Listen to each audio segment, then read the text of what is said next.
welcome back to the second annual Teacher Town Hall, live from Education Nation under the big tent here in New York City. I'm Brian Williams, and we're joined today by hundreds of teachers in this room, many thousands across the country watching live on MSNBC and streaming on the web.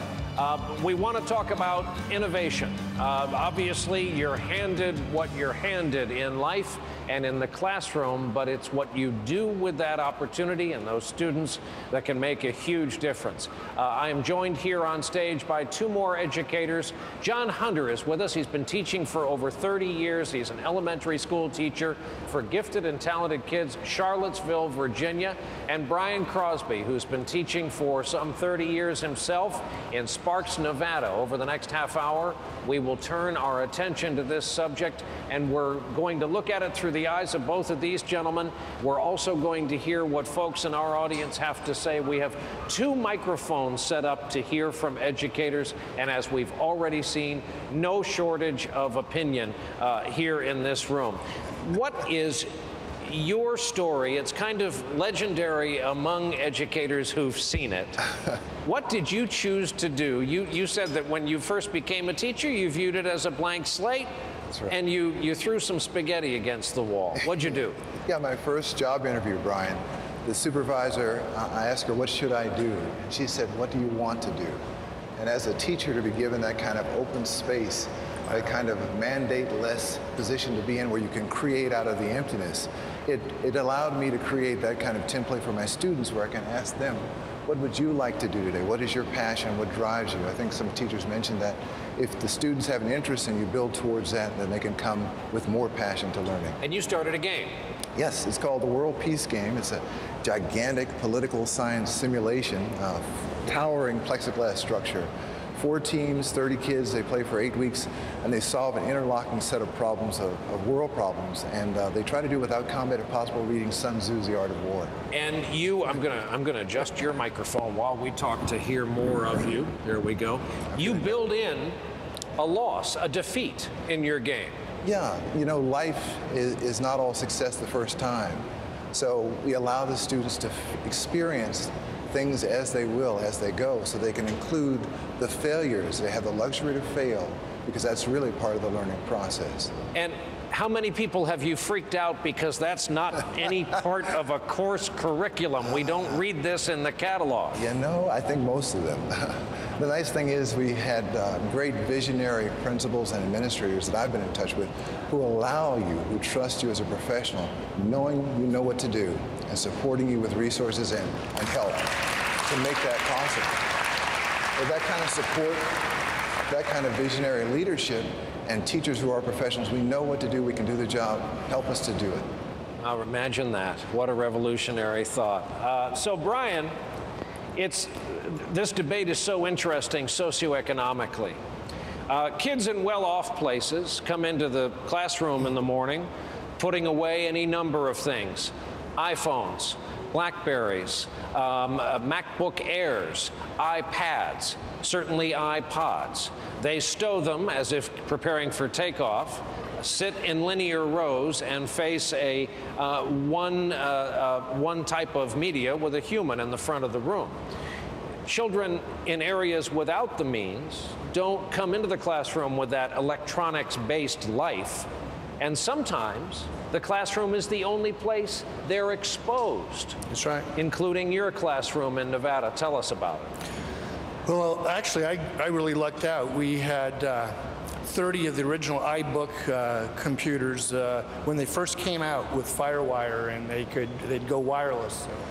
And we had those computers for a while, and they got checked out throughout the school, but we got a new set of laptops for that, and the batteries in these iBooks were dead.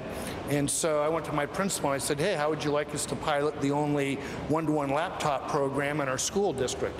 And all we have to do is buy batteries, and we did that, and then we were off and running. And all my students have their own blogs. We use Flickr to host our pictures and video clips that we take throughout the day. And then we've been part of some huge projects that have just been mind-blowing. Probably the one I'm best known for was one that just fell in my lap. At my school, if you're called down to the office 15 minutes before school starts, you know you're getting a new student. And I wasn't supposed to be getting a new student because I had 3 more students than both the other 4th grades. And I get down to the office and the secretary tells me, well, you're getting a new student, but don't worry because you're never going to see her. And I said, I'm never going to see her. And they said, well, yeah, she has leukemia and she's undergoing chemo and she can't come to school, but by law, she has to be placed in a classroom and then she'll get homeschooled. So to make a long story short, we got her a computer and we Skyped her into class every day. And we just put a laptop computer in the front row. And what was great about it was her head showed up on the laptop the same size as all the other kids' heads. And if I was teaching a lesson in front of the room, she could see, she could hear. I could see if she raised her hand to ask a question or answer a question.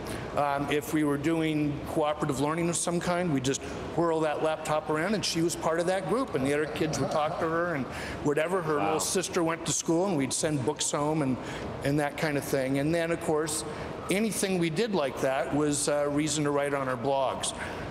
Within 2 weeks of the first day we did that, we produced a 5-minute video on how we did that, and the kids wrote all the parts to it and narrated it and the whole bit, and that's been downloaded on the web now over 1 million times. These 2 gentlemen are educators. This sounds familiar to our audience because our audience is educators. These are the kinds of victories and breakthroughs happening on a daily basis. We'll take a break. When we come back, we're going to hear from some of the educators in this room as our Teacher Town Hall continues.